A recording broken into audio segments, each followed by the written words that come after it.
Nunca pensei que aos 68 anos de idade descobriria quem realmente eram as pessoas que eu mais amava. Nunca imaginei que dentro da minha própria casa, na mesa que eu mesma pus, escutaria palavras que cortariam meu coração como uma faca afiada. Nunca acreditei que meu único filho riria da minha dor. Meu nome é Vanessa e essa é a história mais difícil que já tive coragem de contar. É sobre traição, desprezo, humilhação, mas também sobre força, dignidade e a descoberta de que nunca é tarde para recomeçar. O que aconteceu na minha mesa de Natal mudou completamente o rumo da minha vida. Vou começar contando quem eu sou. Nasci numa família simples lá em Ribeirão Preto, interior de São Paulo. Meus pais eram pessoas trabalhadoras, honestas, que me ensinaram o valor da honestidade e do trabalho duro. Meu pai era mecânico e minha mãe costurava para fora. Nossa casa era pequena, mas cheia de amor verdadeiro. Quando completei 18 anos, me mudei para a capital para trabalhar.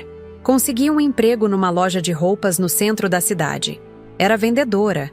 Acordava todos os dias às 5 da manhã para pegar 2 ônibus e chegar no trabalho. O salário era pouco, mas eu tinha sonhos grandes. Foi lá na loja que conheci o pai do meu Carlos. Ele era representante comercial. Vinha sempre comprar roupas e conversava comigo. Era bonito, tinha lábia, sabia falar bonito. Eu era nova, inexperiente. Me apaixonei perdidamente. Namoramos 2 anos e quando descobri que estava grávida, achei que ele ficaria feliz. Ledo engano. No dia que contei para ele sobre a gravidez, ele desapareceu da minha vida como fumaça. Nunca mais vi nem o cabelo dele. Fiquei sozinha, grávida, morando num quartinho alugado, ganhando uma miséria. Muitas noites chorei até dormir, me perguntando como iria criar uma criança sozinha. Mas sabe o que aconteceu? Descobri uma força dentro de mim que nem sabia que existia. Trabalhei grávida até o 8º mês. Quando o Carlos nasceu, voltei a trabalhar quando ele tinha apenas 2 meses. Deixava ele com uma vizinha que cuidava de crianças. Foram anos difíceis, muito difíceis. Trabalhava de segunda a sábado, às vezes até domingo quando tinha movimento na loja. Todo centavo que ganhava era contado. Comprava leite para o Carlos e sobrava pouco para mim. Muitas vezes comi só pão com margarina para que ele pudesse ter uma alimentação melhor. Mas eu tinha um sonho, ter minha própria casa. Guardava cada moeda que sobrava. Não comprava roupa nova, não saía para lugar nenhum, não gastava com nada supérfluo. Todo o dinheiro era sagrado, porque representava meu futuro e o futuro do meu filho. Durante 15 anos, economizei cada real. 15 anos contando moeda por moeda.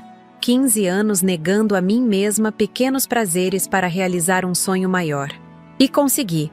Aos 35 anos, comprei uma casinha simples no bairro Vila Madalena. Era pequena, só 2 quartos, mas era minha. Minha mesmo. O Carlos cresceu naquela casa. Vi ele dar os primeiros passos na sala pequenina. Vi ele aprender a ler sentado na cozinha enquanto eu preparava o jantar. Vi ele se formar no ensino médio.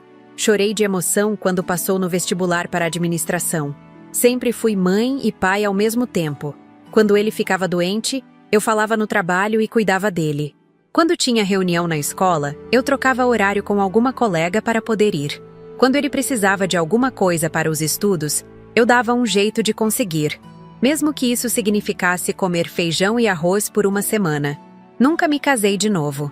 Tive alguns namorados ao longo dos anos, mas nenhum relacionamento sério. Primeiro, porque não queria que nenhum homem maltratasse meu filho. Segundo, porque estava tão focada em trabalhar e criar o Carlos que não tinha tempo nem energia para romance. Minha vida era simples. Casa, trabalho, casa, trabalho. Fins de semana eram para lavar roupa, limpar a casa, fazer compras e passar tempo com meu filho. Não era uma vida glamurosa, mas era a nossa vida. E eu estava feliz assim. Quando o Carlos completou 25 anos, conheceu a Patrícia. Ela era bonita, bem vestida, tinha estudado em colégio particular, vinha de uma família com mais dinheiro que a nossa. No começo, fiquei feliz porque meu filho tinha encontrado alguém. Mas desde o primeiro encontro, notei algo estranho na forma como ela me olhava. Era um olhar de cima para baixo, como se eu fosse inferior. como se minha casa fosse pequena demais, como se minha comida não fosse boa o suficiente, como se eu não fosse boa o suficiente para ser sogra dela. Tentei ignorar. Pensei que era impressão minha. Afinal, eu queria muito que meu filho fosse feliz. Ele tinha se formado, conseguido um bom emprego, estava construindo sua vida. Se ele estava apaixonado por ela, quem era eu para interferir? Eles namoraram 3 anos. Durante esse tempo, a Patrícia vinha em casa esporadicamente. Sempre encontrava uma desculpa para não ficar muito tempo. Dizia que tinha compromisso, que estava com pressa, qualquer coisa para sair logo. Eu notava, mas fingia que não via. O casamento foi simples, numa igreja pequena. Ela queria fazer numa igreja grande, com festa cara. Mas como quem ia pagar era o Carlos, fizeram do jeito que o orçamento permitia. Lembro que no dia do casamento ela estava nervosa, reclamando de tudo.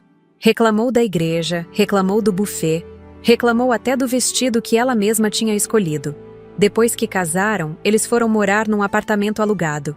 Eu achei que finalmente teria uma nora, uma filha que eu nunca tive. Imaginava que poderíamos conversar, cozinhar juntas, que ela me visitaria, que seríamos próximas. Novamente me enganei. As visitas ficaram cada vez mais raras. Quando vinham, ela ficava no celular o tempo todo ou inventava que estava com dor de cabeça. Nunca comia direito, sempre dizia que estava sem fome ou que tinha comido antes de vir. O Carlos também mudou. Antes ele me ligava todo dia. Vinha me ver pelo menos 2 vezes por semana. Depois do casamento, as ligações diminuíram. As visitas se tornaram quinzenais, depois mensais. Quando eu ligava para ele, ele estava sempre ocupado. Sempre tinha alguma coisa para fazer.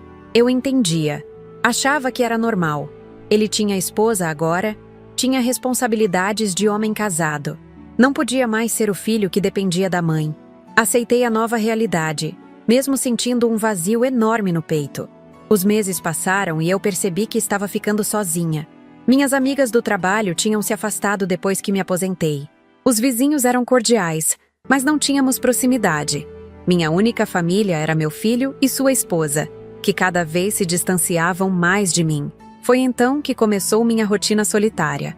Acordava cedo mesmo sem precisar trabalhar. Fazia café só para mim. Assistia televisão. Lia alguns livros. Cuidava das plantas no quintal pequeno. As horas passavam devagar. Os dias se arrastavam. Aos poucos fui percebendo que estava envelhecendo. Meus cabelos estavam completamente grisalhos. Minha pele tinha rugas que não existiam antes. Meu corpo doía mais, cansava mais rápido. Estava me tornando exatamente aquilo que sempre temi. Uma velha sozinha. Mas eu ainda tinha esperança. Esperança de que no Natal, época do amor, da família, da união, as coisas melhorariam. Esperança de que meu filho lembraria de tudo que fiz por ele. Esperança de que finalmente teríamos aquela confraternização familiar que eu sempre sonhei.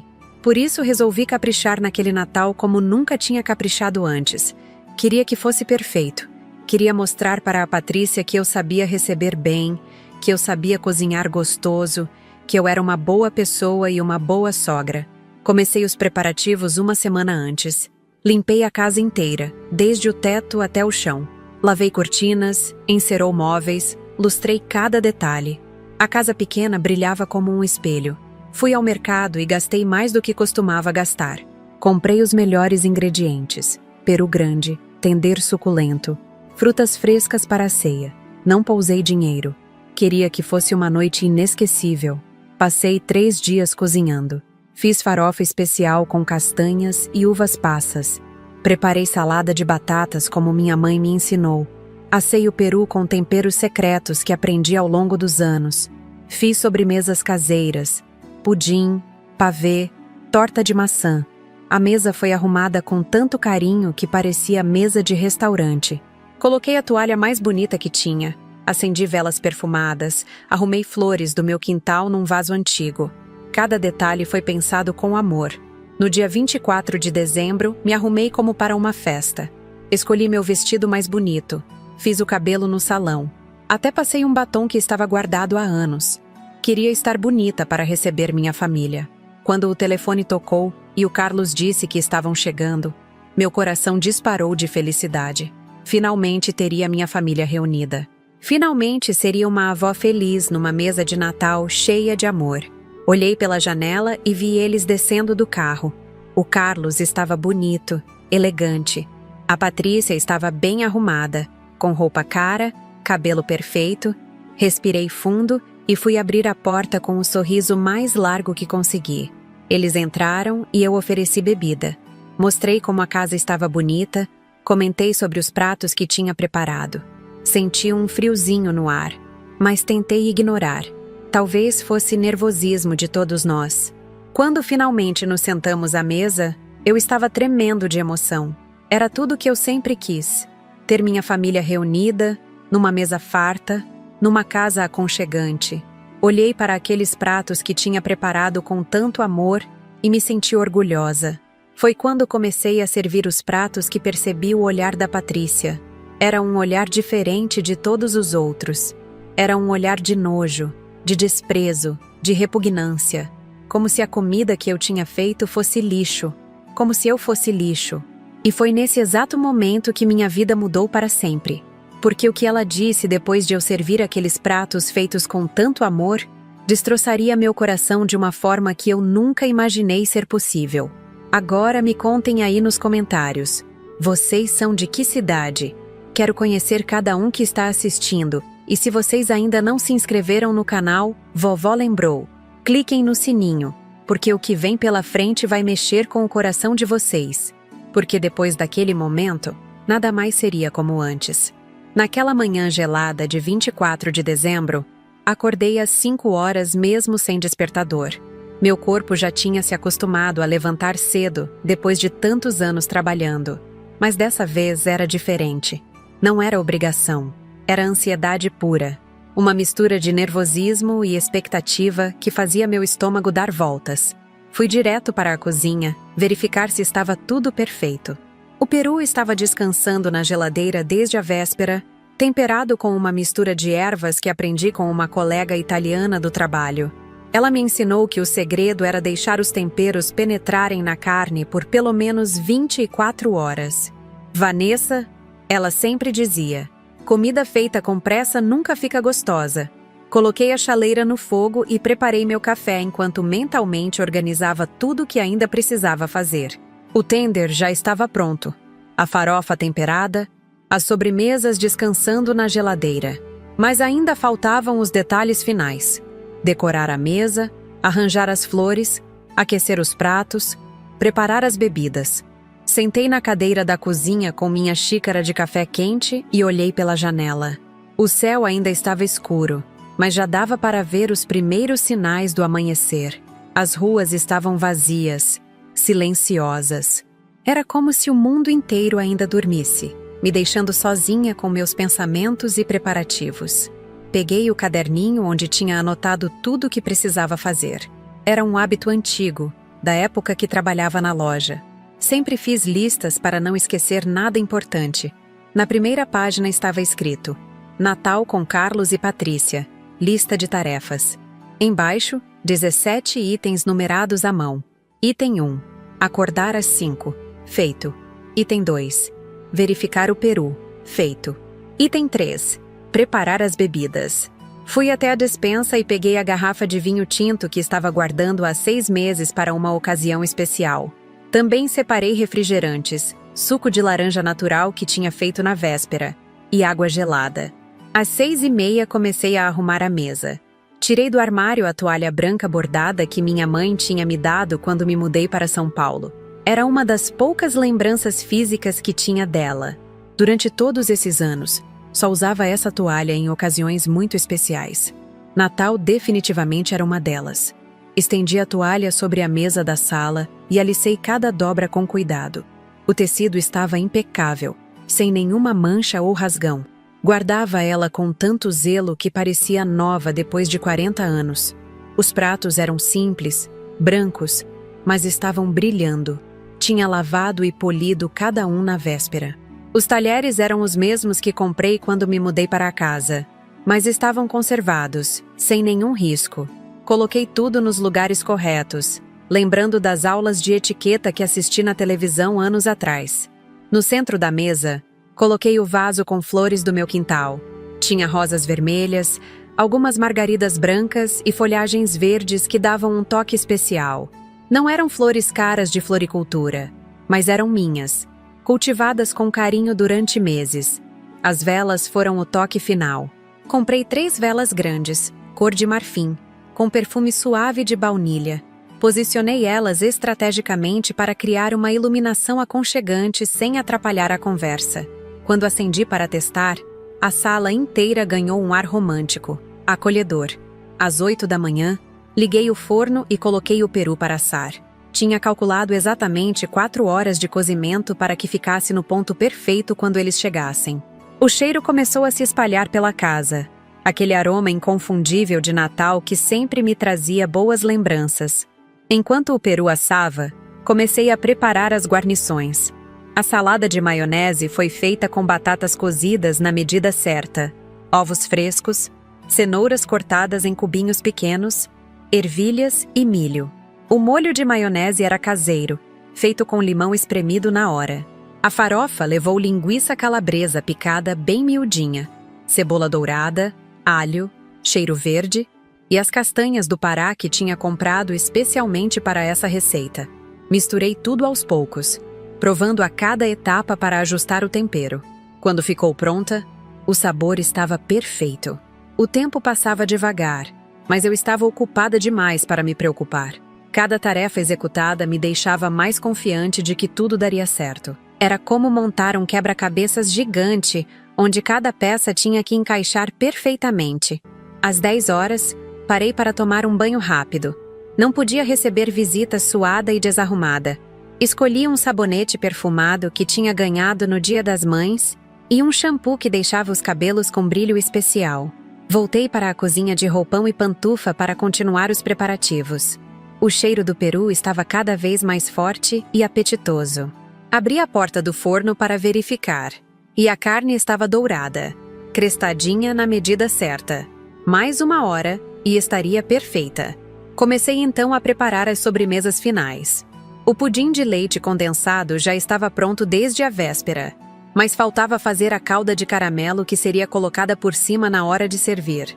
Derretei o açúcar em fogo baixo até formar uma calda dourada e brilhante. O pavé de chocolate estava montado em camadas perfeitas num recipiente de vidro transparente para que ficasse bonito de ver. Biscoitos champanhe, creme de chocolate caseiro, chantilly batido na mão. Cada camada tinha sido feita com paciência e capricho. A torta de maçã estava esfriando sobre a pia. A massa tinha ficado douradinha e crocante, e o recheio de maçãs estava no ponto ideal, nem muito doce, nem muito azedo. Era uma receita que aprendi assistindo um programa de culinária e tinha praticado várias vezes até ficar perfeita. Ao meio-dia, saí para comprar pão francês fresquinho na padaria da esquina. O padeiro, seu João, me cumprimentou com alegria. Dona Vanessa, hoje é dia de festa, né? Vim mais cedo para pegar pão quentinho? Conversei rapidamente com ele sobre os preparativos e voltei para casa carregando os pães ainda quentes embrulhados no papel. De volta à cozinha, organizei tudo o que seria servido. Os pratos quentes ficariam no forno em temperatura baixa para não esfriar. As saladas permaneceriam geladeira até a hora de servir. As bebidas estavam todas geladas e organizadas. Às 2 da tarde, comecei a me arrumar. Primeiro escolhi a roupa. Tinha comprado um vestido azul marinho especialmente para a ocasião. Não era caro. Encontrei numa promoção, mas era bonito e elegante. Tinha manga 3/4 e chegava até o joelho, muito discreto e apropriado. Fui ao salão da Dona Rosa, a cabeleireira que frequentava há 10 anos. Ela conhecia meu cabelo como ninguém e sabia exatamente como deixar ele bonito. Hoje é dia especial, né, Dona Vanessa? Vou caprichar no penteado. Ela fez escova, colocou um pouquinho de volume na raiz e finalizou com spray fixador. Quando voltei para casa, eram 4 horas. Estava me sentindo bonita e confiante. O vestido ficava bem, o cabelo estava impecável. Até tinha passado um batom coral claro que realçava meu rosto. Os últimos preparativos foram feitos com cuidado redobrado. Tirei o peru do forno e ele estava simplesmente perfeito. A pele dourada e crocante, a carne suculenta, o aroma irresistível. Coloquei ele numa travessa grande que tinha comprado anos atrás e nunca tinha usado. Dispor a comida na mesa foi como criar uma obra de arte. O peru ficou no centro, majestoso. Em volta, distribuí as outras travessas. Farofa dourada, salada colorida, tender fatiado, arroz branco soltinho, pães quentinhos. As bebidas foram colocadas numa mesa auxiliar que improvisei com um móvel da sala. Taças para o vinho, copos para refrigerante, jarras com suco e água. Tudo organizado como nos restaurantes elegantes. Às 5 horas, acendi as velas e apaguei algumas luzes da casa para criar o ambiente perfeito. A mesa estava deslumbrante. A comida cheirava maravilhosamente bem. A casa inteira estava impecável e aconchegante. Sentei no sofá e respirei fundo. Estava pronta. Depois de uma semana inteira de preparativos, horas de cozinha, gastos extras, correria, tudo estava perfeito. Olhei para aquela mesa posta e senti um orgulho imenso. Era a mesa mais bonita que já tinha feito na vida. Peguei meu celular e liguei para o Carlos. "Filho, pode vir quando quiserem. Está tudo pronto aqui." Ele disse que estavam saindo e chegavam em meia hora. Meu coração começou a bater mais forte de ansiedade e expectativa. Usei esses 30 minutos para fazer os últimos ajustes. Verificar se não tinha esquecido nada, se tudo estava no lugar certo, se a temperatura da casa estava agradável. Borrifei um pouquinho do meu perfume preferido e conferi a maquiagem no espelho. Quando ouvi o carro parar na frente de casa, meu coração disparou. Olhei pela janela e vi meu filho descendo do carro. Estava elegante, usando uma camisa social azul e calça preta. Patrícia desceu do outro lado. Vestia um conjunto claro, muito bem cortado, cabelos presos num coque sofisticado. Fui até a porta e esperei eles tocarem a campainha. Queria parecer natural, não ansiosa demais.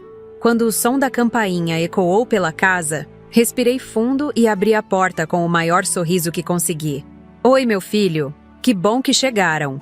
Abracei o Carlos com força, sentindo o perfume da loção que ele usava. Cumprimentei a Patrícia com um beijo no rosto, notando que ela estava usando uma maquiagem perfeita e um perfume caro.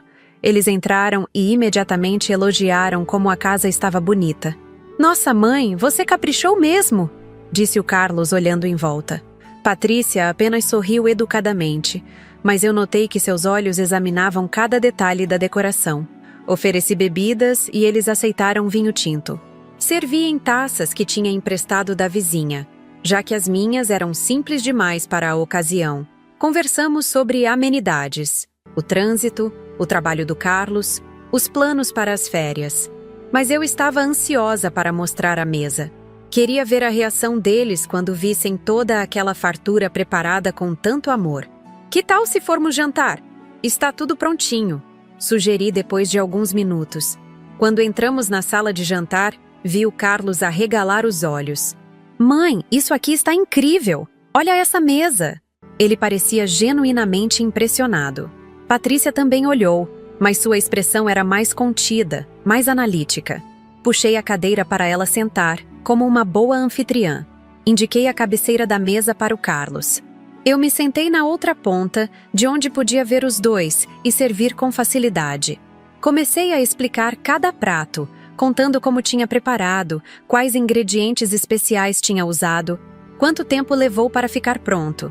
Queria que eles entendessem o carinho que tinha colocado em cada detalhe. "O peru assou por 4 horas com temperos especiais", expliquei servindo fatias generosas. "A farofa tem castanha do Pará. Olha que cor dourada ficou. E essa salada de maionese é igualzinha à que a vovó fazia." Foi quando comecei a colocar a comida nos pratos que notei algo estranho no comportamento da Patrícia. Ela olhava para cada prato que eu servia com uma expressão que não conseguia decifrar. Não era fome, não era alegria, não era gratidão. Era algo diferente. Algo que me deixou com um friozinho na barriga. Uma sensação ruim que tentei ignorar. Mas quanto mais eu colocava comida no prato dela, mais esquisito ficava aquele olhar. Quando terminei de servir os dois e me sentei para servir meu próprio prato, o silêncio pesou no ar. Esperava elogios, comentários sobre os sabores, perguntas sobre as receitas. Mas o que vi foram olhares estranhos sendo trocados entre meu filho e minha nora. Foi aí que tudo mudou. O que aconteceu depois destruiu não apenas aquele Natal, mas toda a imagem que eu tinha da minha família. Aqueles olhares trocados entre eles duraram apenas alguns segundos, mas para mim pareceram uma eternidade. Era como se estivessem se comunicando em silêncio, usando uma linguagem que eu não compreendia. Tentei quebrar o gelo pegando um garfo e começando a comer, esperando que eles me seguissem. Patrícia mexeu na comida do prato com o garfo, separando pequenas porções, mas não levava nada à boca. Carlos pegou um pedaço de peru, mastigou lentamente, mas sua expressão estava estranha.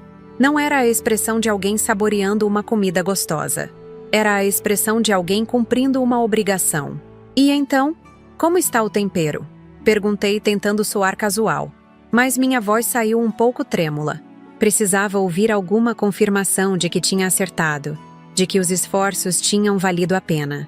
Carlos engoliu o que estava mastigando e respondeu com um "Está bom, mãe", seco, sem entusiasmo.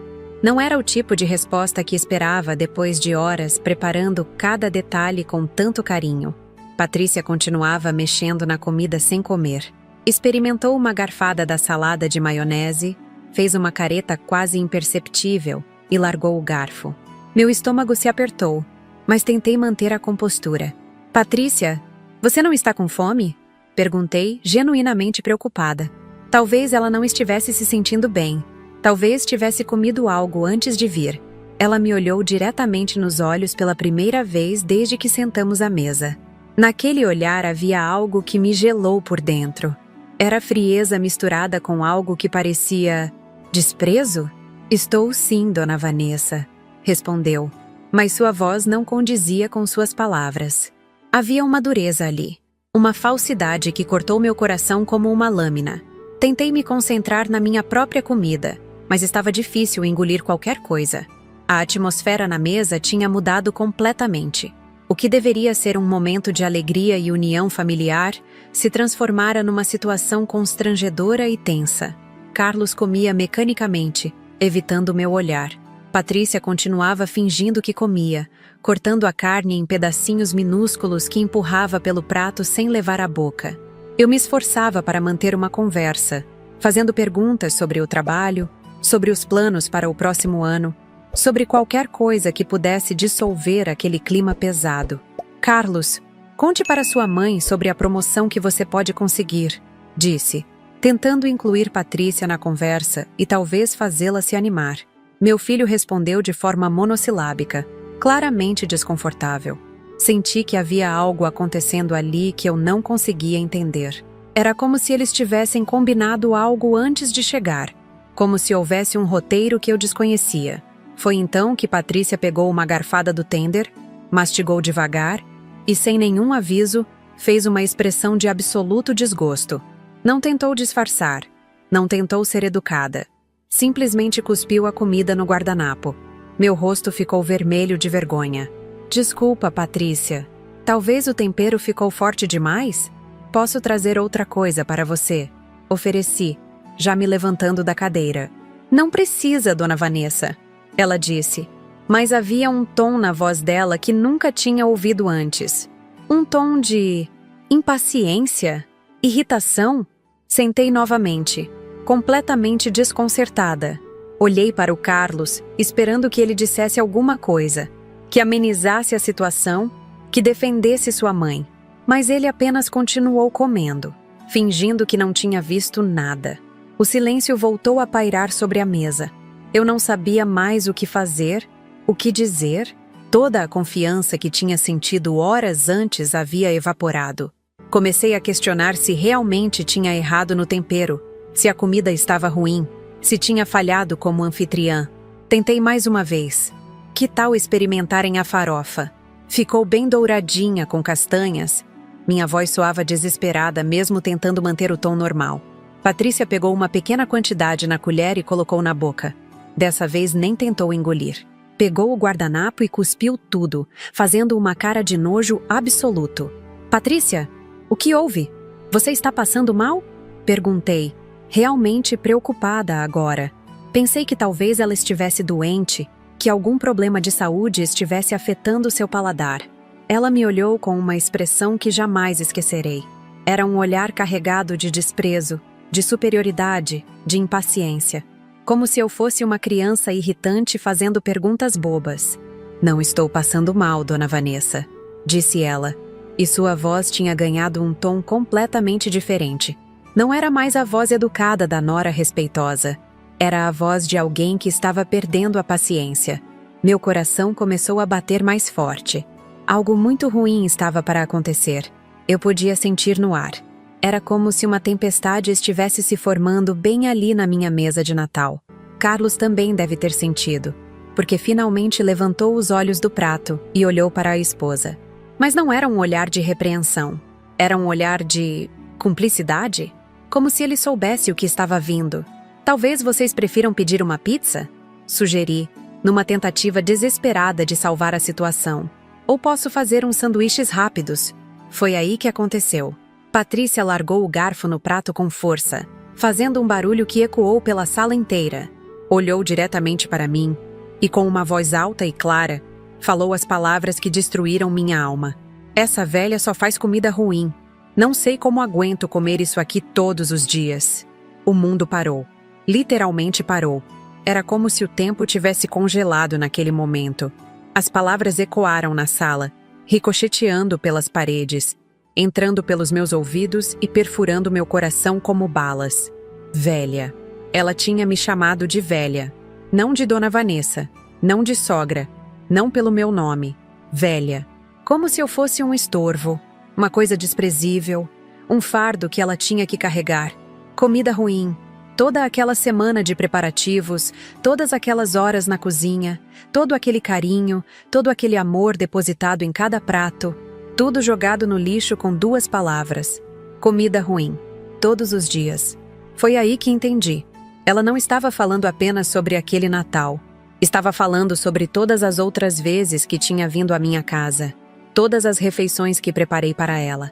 Todos os momentos que achei que estava agradando minha nora. Fiquei paralisada na cadeira. Minha boca abriu, mas nenhum som saiu. Meu cérebro tentava processar o que tinha acabado de ouvir, mas não conseguia. Era impossível que alguém pudesse ser tão cruel, tão desrespeitosa, tão maldosa. Olhei para o Carlos, esperando que ele explodisse de raiva, que colocasse a esposa no lugar, que me defendesse. Afinal, eu era sua mãe, a mulher que o criou sozinha, que trabalhou dia e noite para dar a ele tudo o que precisava, que sacrificou sua própria vida para que ele tivesse um futuro melhor. Mas sabe o que meu filho fez? Sabe qual foi a reação dele ao ouvir sua esposa humilhar sua mãe da forma mais cruel possível? Ele riu. Simplesmente riu. Uma risada baixa primeiro, como se estivesse tentando segurar, mas depois uma risada aberta, como se a situação fosse engraçada, como se a dor da sua própria mãe fosse motivo de diversão. Aquela risada foi pior que as palavras da Patrícia. Muito pior, porque as palavras dela doeram, mas a risada dele me destruiu completamente. Era meu filho, meu único filho, o menino que criei com tanto amor, rindo da minha humilhação. Senti as lágrimas começando a se formar nos meus olhos, mas me recusei a chorar na frente deles. Não daria a eles a satisfação de me ver quebrada. Respirei fundo, tentando encontrar forças dentro de mim, tentando entender como tinha chegado àquela situação. Carlos, consegui sussurrar, minha voz saindo rouca e trêmula. Você não vai dizer nada? Ele parou de rir e me olhou.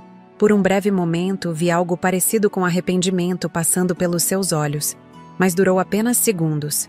Logo a expressão mudou para algo que eu nunca tinha visto no rosto do meu filho. Indiferença. Mãe, a Patrícia tem direito à sua opinião, disse ele, como se estivesse falando sobre o tempo. Como se a opinião da esposa sobre me chamar de velha e humilhar minha comida fosse algo perfeitamente aceitável. Naquele momento, tudo ficou claro. Eles tinham combinado aquilo. Talvez não exatamente aquelas palavras, mas tinham combinado me humilhar. Talvez vinham planejando há semanas, talvez até meses. Talvez todas aquelas vezes que senti uma frieza dela, que notei olhares estranhos, que percebi desconforto, eram sinais que eu me recusei a ver. Patrícia continuava me olhando com aquela expressão de superioridade, como se tivesse acabado de fazer algo muito necessário e estava orgulhosa de ter tido coragem. Carlos voltou a mexer na comida do prato, como se nada tivesse acontecido. E eu? Eu continuei sentada naquela cadeira, na ponta da minha própria mesa, olhando para aquela comida que tinha feito com tanto amor e que agora parecia lixo, olhando para aquelas velas que tinha acendido para criar um ambiente acolhedor e que agora pareciam zombar de mim, olhando para aquela mesa que tinha arrumado com tanto carinho e que se transformara no palco da minha maior humilhação. Foi então que algo dentro de mim mudou. Uma mudança profunda, definitiva, irreversível. Era como se uma chave tivesse girado dentro do meu peito, como se uma porta tivesse se fechado para sempre e outra tivesse se aberto. Levantei da cadeira lentamente. Meus movimentos eram controlados, calculados. Não estava mais trêmula, não estava mais insegura. Havia uma clareza nova na minha mente, uma determinação que nunca tinha sentido antes. Com licença, disse, minha voz saindo firme e segura. Vou buscar uma coisa. Caminhei até a sala, peguei meu celular em cima da mesinha de centro e voltei para a mesa de jantar. Carlos e Patrícia me olhavam com curiosidade, provavelmente imaginando que eu fosse chorar, ou implorar, ou tentar argumentar. Mas eu não ia fazer nada disso, porque naquele momento, olhando para aqueles dois seres humanos que tinham escolhido deliberadamente me machucar no dia que deveria ser de celebração e amor, tomei a decisão mais importante da minha vida. Uma decisão que mudaria tudo. Para sempre. Voltei para a mesa segurando o telefone nas mãos, e por um momento simplesmente fiquei ali parada, olhando para aqueles dois rostos que me encaravam com uma mistura de curiosidade e desdém. Era estranho como uma pessoa pode mudar completamente em questão de segundos. Eu não era mais a mesma Vanessa que tinha saído da sala alguns instantes antes. Sentei novamente na minha cadeira e coloquei o aparelho sobre a mesa, bem no meio, entre nós três. O silêncio que se instalou era denso, carregado. Eles esperavam uma reação. Provavelmente esperavam que eu começasse a chorar, ou que implorasse desculpas, ou que fizesse um escândalo. Mas eu não fiz nada disso. Simplesmente peguei o telefone novamente e comecei a procurar um número na agenda. Meus dedos deslizavam pela tela com uma calma que me surpreendia. Era como se outra pessoa tivesse tomado conta do meu corpo. Alguém muito mais forte e decidida do que eu conhecia. Mãe, o que você está fazendo? Perguntou Carlos. E pela primeira vez naquela noite percebi uma ponta de nervosismo na voz dele. Não respondi. Continuei procurando o número que precisava. Era um número que estava guardado no meu telefone há meses, desde que minha vizinha da Dona Conceição me passou, quando ela precisou se mudar para a casa da filha. Anota aí, Vanessa, ela tinha dito. Esses meninos são honestos e fazem um bom preço. Se um dia você precisar, são de confiança. Nunca imaginei que usaria aquele número. Nunca passou pela minha cabeça que um dia precisaria dos serviços de uma empresa de mudanças. Afinal, aquela casa era minha vida, meu lar, meu refúgio. Por que eu sairia de lá? Mas agora tudo estava diferente. Agora eu entendia que casa não é apenas o lugar onde moramos. Casa é onde somos respeitados, onde somos amados, onde nossa presença é desejada. E claramente, aquele não era mais meu caso naquele lugar. Encontrei o número. Transporte Silva. Mudanças rápidas e seguras. Cliquei no número e coloquei o telefone no ouvido. Do outro lado da linha, começou a chamar. Vanessa, que história é essa? Insistiu Carlos, agora visivelmente incomodado. Com quem você está ligando? Patrícia também estava me olhando com atenção, mas sua expressão continuava arrogante. Provavelmente pensava que eu estava fazendo algum tipo de teatro, tentando chamar atenção ou causar pena. Toque, toque, toque. Enquanto esperava alguém atender, minha mente voou para trás no tempo. Lembrei de quando comprei aquela casa, há tantos anos. Lembrei da primeira noite que dormi lá, sozinha com meu bebê Carlos no berço ao lado da minha cama. Lembrei de como me senti segura e orgulhosa por ter conseguido dar um lar para meu filho. Lembrei de cada canto daquela casa sendo construído com amor. O quartinho do Carlos que pintei de azul claro. A cozinha onde passei milhares de horas preparando comidas para ele. A sala onde ele fez as lições de casa durante anos. O quintal pequeno onde ele brincou na infância. Transporte Silva, boa noite. A voz masculina do outro lado da linha me trouxe de volta ao presente. Era uma voz jovem, educada. Boa noite, respondi. Minha voz saindo mais firme do que eu mesma esperava. Eu gostaria de agendar uma mudança. Carlos e Patrícia se entreolharam. Vi Carlos franzir a testa, claramente confuso. Patrícia mantinha a expressão de superioridade, mas percebi que ela também estava prestando atenção na conversa. Claro, senhora. Para quando a senhora precisaria? Perguntou o rapaz do outro lado. Para amanhã, se possível. Respondi sem hesitar. Amanhã? Dia 25 de dezembro? Ele perguntou claramente surpreso. Exatamente. Sei que é Natal, mas é urgente. Posso pagar um valor extra pela urgência. Houve uma pausa do outro lado. Carlos estava me olhando como se eu tivesse enlouquecido completamente. Se levantou da cadeira e começou a gesticular, tentando me fazer desligar o telefone. Deixe-me verificar com meus funcionários, disse o rapaz. Pode me passar o endereço? Passei meu endereço completo, falando alto e claro.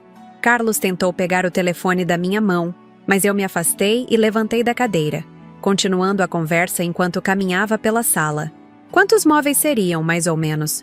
Perguntou o rapaz. Olhei em volta da sala, depois para a cozinha, mentalmente fazendo um inventário rápido. Sofá, mesa de jantar, estante, cama, guarda-roupa, geladeira, fogão, máquina de lavar, uma casa completa de 2 quartos, respondi. Móveis, eletrodomésticos, roupas, tudo. E para onde seria o transporte? Essa pergunta me fez pausar por um momento. Para onde eu iria? Não tinha pensado nisso ainda, mas a resposta veio naturalmente, como se meu subconsciente já tivesse decidido tudo. Para um apartamento na Vila Mariana. Vou passar o endereço exato em alguns minutos. Vila Mariana? De onde tinha saído isso? Mas então me lembrei. 3 semanas atrás, voltando do mercado, tinha passado em frente a um prédio onde havia uma placa. Apartamento à venda. 2 dormitórios. Aceita financiamento. Tinha parado para olhar e até anotado o telefone, mais por curiosidade do que por interesse real. Perfeito, disse o rapaz. Consegui 2 funcionários que podem trabalhar amanhã. Será um acréscimo de 50% no valor normal por ser feriado. Sem problema, respondi imediatamente. A que horas podem estar aqui? Que tal às 10 da manhã? Perfeito, às 10 da manhã. Passei meu nome completo, confirme meu telefone e encerraria a ligação. Quando desliguei, Carlos estava parado na minha frente com uma expressão que nunca tinha visto. Era uma mistura de choque, raiva e algo que parecia... medo? Mãe, você enlouqueceu? Que história é essa de mudança? Mudança para onde? Voltei para a mesa e sentei novamente, colocando o telefone ao meu lado. Olhei para ele com uma calma que me surpreendia. Era como se todas as peças de um quebra-cabeças tivessem se encaixado na minha mente de uma vez só. Para minha casa nova, respondi simplesmente. Casa nova? Que casa nova? Você não me falou de casa nenhuma, ele disse elevando a voz. Patrícia continuava sentada, mas agora sua expressão tinha mudado. Não era mais arrogância pura. Havia algo parecido com preocupação misturada com irritação. Há muitas coisas que eu não te falei, meu filho, disse, pegando um gole da água que estava na mesa. Por exemplo, você sabia que esta casa é minha? Como assim é sua? Claro que eu sei que é sua. Você mora aqui há anos, ele respondeu, mas havia incerteza na voz. Não é só morar aqui, Carlos.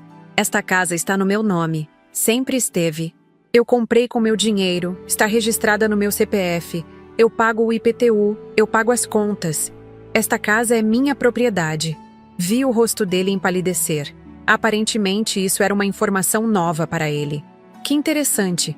Durante todos esses anos, meu filho assumiu que podia tratar a mãe como bem entendesse na casa onde ele cresceu, sem nunca se perguntar de quem era realmente aquela propriedade. Mas, Ele gaguejou, claramente perdido. Mas o que, Carlos? Você pensou que era sua? Que podia trazer sua esposa aqui para me humilhar na minha própria casa? Patrícia finalmente se pronunciou. Dona Vanessa, acho que a senhora está exagerando. Foi só um comentário sobre a comida.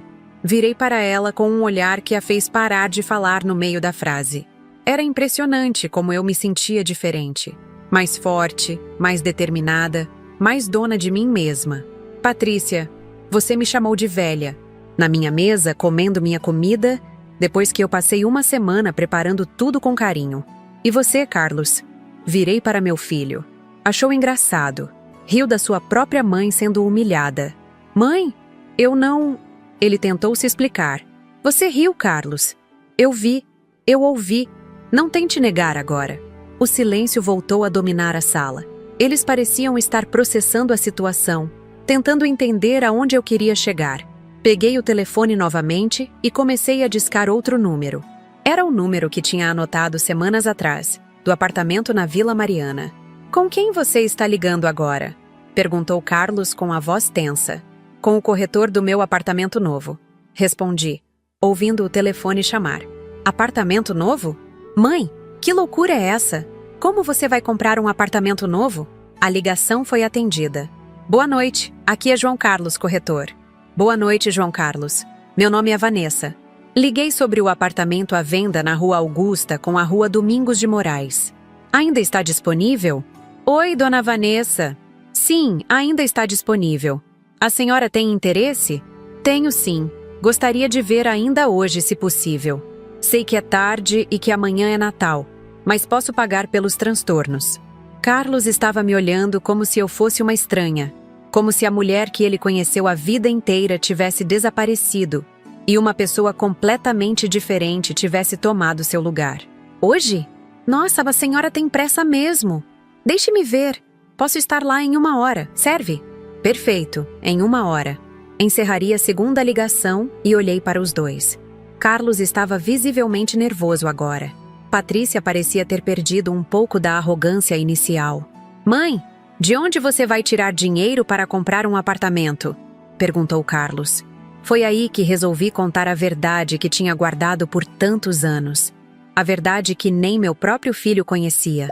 Do dinheiro que herdei da sua avó, disse calmamente. Que dinheiro? Vovó não tinha dinheiro, ele exclamou. Sua avó vendeu a casa dela antes de morrer e deixou tudo para mim. 320 mil reais, para ser exata. Pronto, estava dito. O segredo que guardei durante 5 anos finalmente tinha sido revelado. O impacto daquela revelação foi imediato e devastador. Carlos me olhava como se eu tivesse acabado de confessar um crime.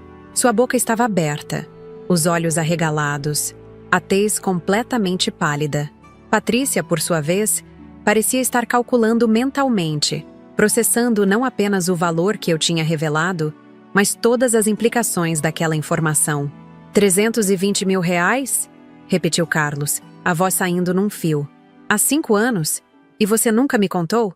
Levantei da cadeira novamente, desta vez com um propósito claro. Fui até a cozinha e abri a gaveta onde guardava documentos importantes. Lá no fundo, numa pasta azul que raramente mexia, estavam os papéis do banco. Peguei o extrato mais recente e voltei para a sala. Aqui está, disse, colocando o papel sobre a mesa, bem na frente dele. 362.415 reais. O dinheiro rendeu durante esses anos.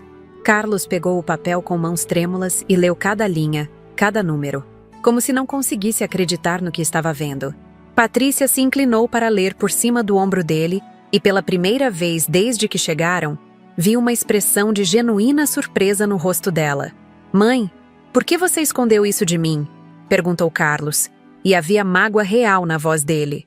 Porque aprendi desde cedo que dinheiro muda as pessoas, respondi sentando novamente. E porque sua avó me pediu para usar esse dinheiro apenas quando eu realmente precisasse.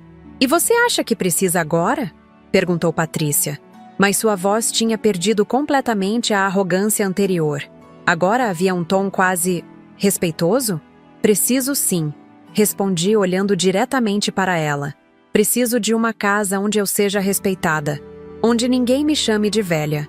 onde minha comida seja apreciada ou, pelo menos, onde ninguém me humilhe por ter feito o meu melhor. Olhei para o relógio na parede. Já havia passado quase meia hora desde que liguei para o corretor. Em alguns minutos, eu sairia daquela casa para ver meu futuro lar. E dessa vez, seria um lar onde eu escolheria quem seria bem-vindo. Vanessa, disse Carlos. E foi estranho ele me chamar pelo nome em vez de mãe. Você não pode estar falando sério. Você vai deixar esta casa por causa de uma discussão boba? Uma discussão boba? Repeti, sentindo a raiva subir pela garganta. Seu filho, sua esposa me chamou de velha, disse que minha comida é ruim, me humilhou na minha própria mesa de Natal e você riu. Riu da sua própria mãe sendo desprezada. E você chama isso de discussão boba? Ele abaixou a cabeça, finalmente parecendo entender a gravidade do que tinha acontecido. Patrícia permaneceu em silêncio, mexendo nervosamente no guardanapo. E tem mais uma coisa que vocês precisam saber. Continuei, sentindo uma estranha sensação de liberdade ao finalmente falar tudo que estava engasgado no meu peito. Esta casa vai ser vendida. Vendida? Exclamaram os dois ao mesmo tempo. Sim, vou vender e usar o dinheiro para comprar meu apartamento à vista. O que sobrar, vou investir para minha aposentadoria. Carlos se levantou bruscamente, derrubando a cadeira. Mãe, você não pode vender esta casa. É a casa onde eu cresci. É minha casa também. Não, Carlos. Esta casa é minha. Sempre foi minha. Você cresceu aqui, mas isso não te dá direito de propriedade. E principalmente não te dá direito de me desrespeitar aqui dentro. Mas onde nós vamos morar? Perguntou ele. E havia desespero real na voz. Aquela pergunta me pegou de surpresa. Como assim onde vocês vão morar? Vocês não moram aqui. Vocês têm o apartamento de vocês. Mas... Ele gaguejou. Nós perdemos o apartamento mês passado. Não conseguimos pagar o aluguel. Estávamos morando aqui há 3 semanas. Senti como se tivesse levado um soco no estômago. Como assim perderam o apartamento? Por que não me contaram? Patrícia finalmente falou. Porque sabíamos que a senhora ia querer nos ajudar financeiramente. E não queríamos ser um peso. Um peso? Repeti, incrédula. Mas vocês preferiram vir morar na minha casa sem me avisar, me tratar mal, me humilhar, em vez de simplesmente pedir ajuda? Não foi assim, tentou explicar Carlos. Nós íamos te contar, eventualmente. Eventualmente, repeti, saboreando a amargura da palavra. E enquanto isso, vocês moravam aqui, comiam minha comida todos os dias, usavam minha casa como hotel e eu nem sabia. As peças do quebra-cabeças finalmente se encaixaram. Por isso Patrícia disse que aguentava comer minha comida todos os dias. Por isso eles tinham vindo tão rapidamente quando liguei. Por isso havia algumas roupas do Carlos no seu quarto antigo que eu pensei que ele havia esquecido. Há quanto tempo vocês estão morando aqui sem me avisar? Perguntei. 3 semanas, murmurou Carlos. 3 semanas. E em todo esse tempo vocês me fizeram sentir como se eu fosse uma estranha na minha própria casa. Como se eu fosse um incômodo. Olhei para os dois e senti uma mistura de raiva, tristeza e, estranhamente, alívio. Raiva pela mentira e pelo desrespeito. Tristeza por descobrir que meu filho era capaz de me enganar dessa forma. E alívio por finalmente entender que minha decisão de me mudar não era uma reação exagerada, mas uma necessidade. O telefone tocou. Era o corretor. Dona Vanessa? Estou aqui na frente do prédio. A senhora pode descer? Já vou. Respondi, pegando minha bolsa e as chaves. Aonde você vai? Perguntou Carlos. Ver meu apartamento novo. Quando eu voltar, quero que vocês tenham saído da minha casa. Vanessa, você não pode estar falando sério, disse Patrícia, levantando finalmente da cadeira. Somos família. Parei na porta e olhei para ela. Família não humilha um ao outro. Família não mente. Família não se esconde. Vocês não são minha família. São 2 pessoas que se aproveitaram da minha bondade. Saí de casa e fechei a porta atrás de mim. Ao caminhar até o portão, ouvi eles discutindo alto lá dentro. Carlos estava gritando algo sobre eu ter enlouquecido.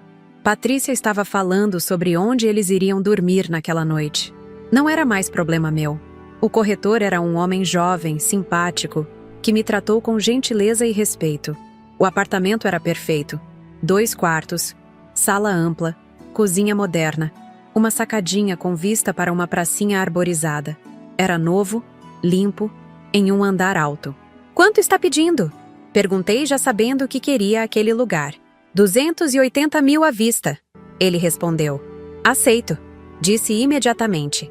Ele piscou, surpreso. "A senhora não quer pensar um pouco? Negociar o preço?" "Não preciso.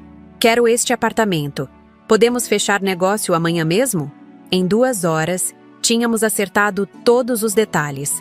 Eu pagaria à vista, a documentação seria agilizada, e em 15 dias o apartamento seria meu.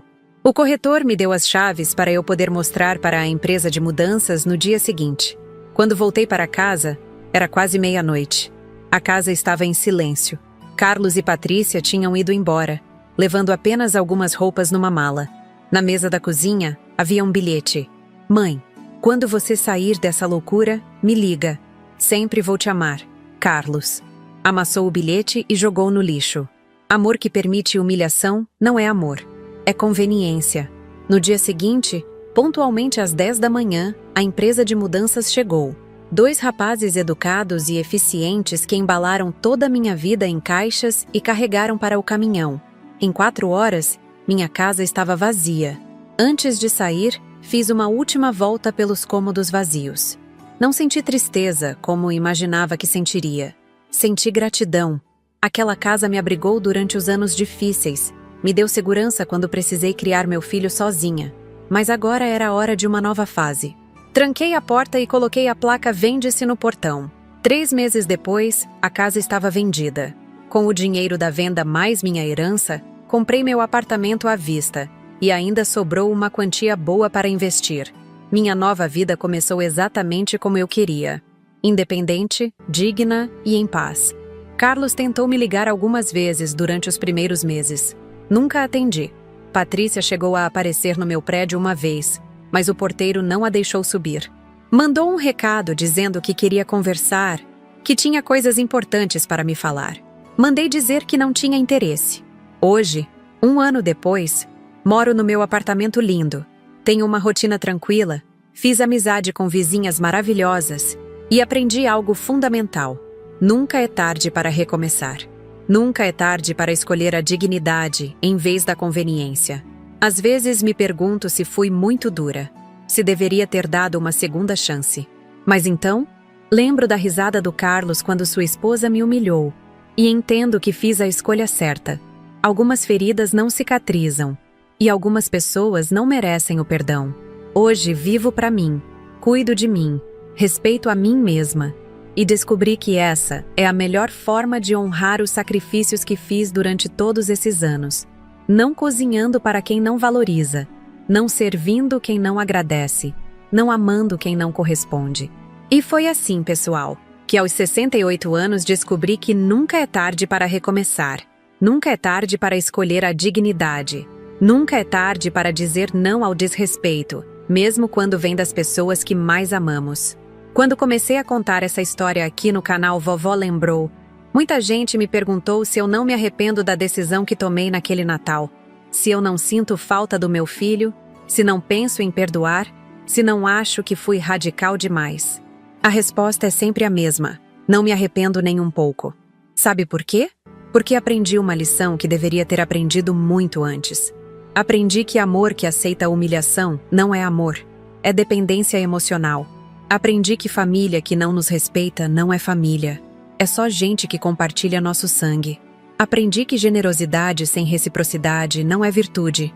É falta de amor próprio. Durante 40 anos da minha vida, me dediquei completamente ao meu filho. Trabalhei em 2 empregos para pagar seus estudos. Abri mão de relacionamentos para não dividir minha atenção. Guardei cada centavo para garantir que ele tivesse um futuro melhor que o meu. Vesti as mesmas roupas por anos, para que ele pudesse ter roupas novas. E qual foi o retorno? Um filho que mentiu para mim, que se escondeu na minha casa, que riu quando sua esposa me humilhou da forma mais cruel possível. Um filho que achou que podia me usar como um hotel gratuito enquanto fingia que estava apenas visitando. Mas sabem o que mais me machucou? Não foi nem a mentira, nem a risada, nem as palavras da Patrícia. Foi descobrir que durante 3 semanas, enquanto eles moravam comigo sem me avisar, eu me sentia um estorvo na minha própria casa. Senti que estava incomodando quando preparava o café de manhã. Senti que estava sendo inconveniente quando queria assistir televisão na sala. Senti que minha presença era um peso. Agora entendo por quê. Eles realmente me viam como um peso, como uma velha chata que fazia comida ruim e atrapalhava a vida deles. E eu, coitada, achava que estava sendo paranoica. Por isso quero que vocês entendam uma coisa. Quando alguém nos faz sentir pequenos, quando alguém nos faz questionar nosso valor, quando alguém nos trata como se fôssemos um incômodo, essa pessoa está nos dando uma informação valiosa sobre quem ela realmente é. E cabe a nós decidir se vamos aceitar ser tratados assim ou se vamos buscar algo melhor. Eu escolhi buscar algo melhor. E vocês sabem o que aconteceu?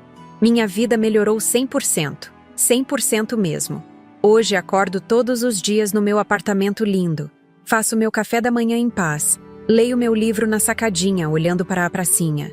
Não tenho que aguentar ninguém fazendo cara feia para minha comida. Não tenho que caminhar na ponta dos pés na minha própria casa. Não tenho que fingir que não vejo olhares de desprezo. Fiz amizade com as vizinhas do prédio. Dona Marta, que mora no apartamento ao lado, é uma senhora viúva de 72 anos que adora conversar sobre novelas. Dona Carmen, que mora no andar de cima, me ensinou a fazer um bolo de cenoura que é uma delícia. E a Júlia, que é mais nova, tem 45 anos e trabalha numa empresa de turismo, sempre me convida para os passeios de terceira idade que ela organiza. Já fui para Campos do Jordão, para Águas de Lindóia, para Monte Verde. Lugares que nunca tinha conhecido porque sempre estava ocupada demais cuidando de quem não me valorizava.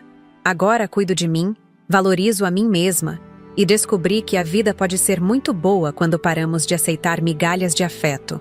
E vocês querem saber de uma coisa? Minha comida continua a mesma. Não mudou nada. A diferença é que agora quem come comigo agradece, elogia, pede receita, porque pessoas que nos respeitam enxergam valor no que fazemos com amor. Tempos atrás, fiz um almoço para as meninas aqui do prédio. Preparei aquele mesmo peru do Natal, com os mesmos temperos, do mesmo jeito. Sabem o que aconteceu? Elas se deliciaram. Pediram para eu ensinar o ponto do tempero. Perguntaram onde eu comprei a carne. Elogiaram cada detalhe. A comida era exatamente a mesma que a Patrícia cuspiu no guardanapo. A diferença estava em quem estava comendo. Pessoas que me respeitam enxergam amor, onde pessoas que me desprezam só enxergam obrigação. Por isso quero deixar uma mensagem para todas as pessoas que estão me assistindo, especialmente as mulheres da minha idade, as mães que se sacrificaram pelos filhos, as avós que acham que têm que aceitar qualquer coisa para não ficarem sozinhas. Vocês merecem respeito. Vocês merecem gratidão. Vocês merecem ser tratadas com carinho. Se alguém na família de vocês as trata mal, humilha vocês, faz vocês se sentirem pequenas, essa pessoa não merece ter vocês por perto. Não importa se é filho, neto, genro, nora, quem for. Respeito não é favor. É direito básico de todo ser humano. E para quem está pensando, mas ela exagerou. Família é família. Tinha que perdoar.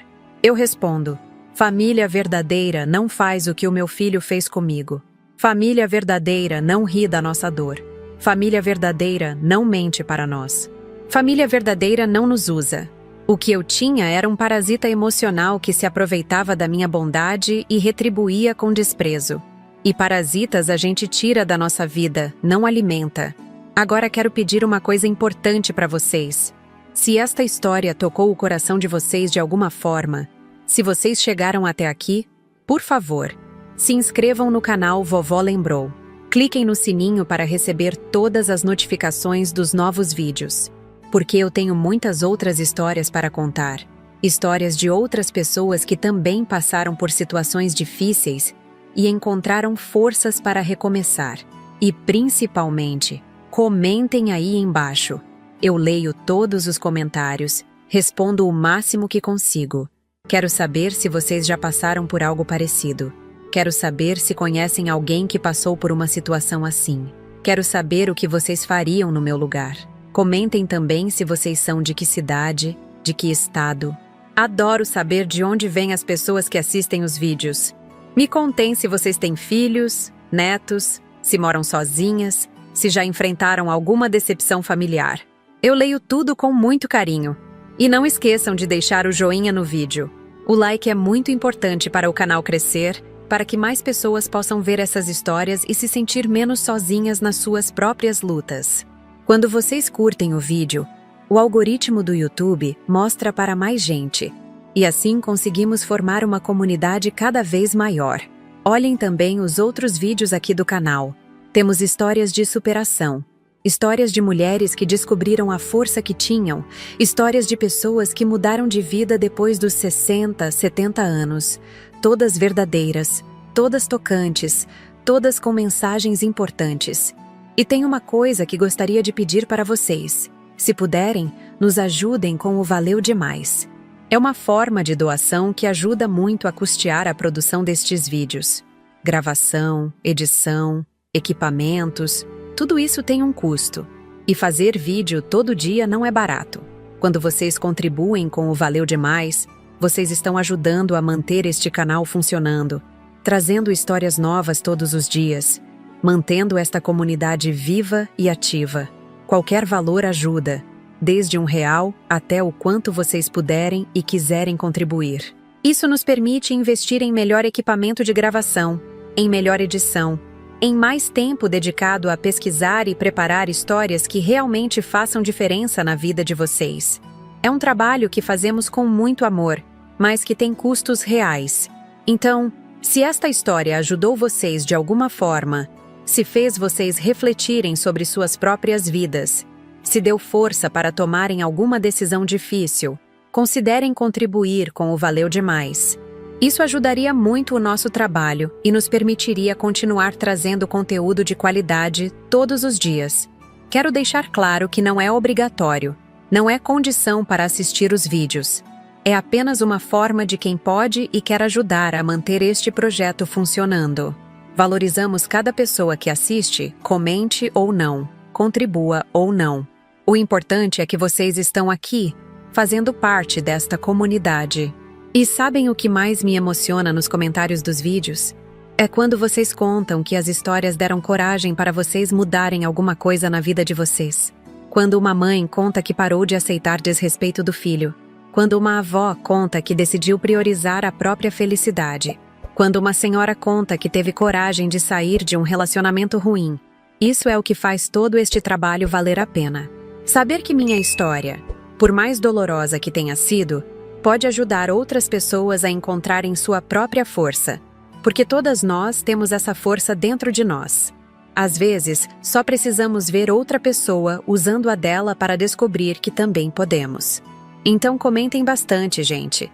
Contem suas histórias, dividam suas experiências, desabafem se precisarem.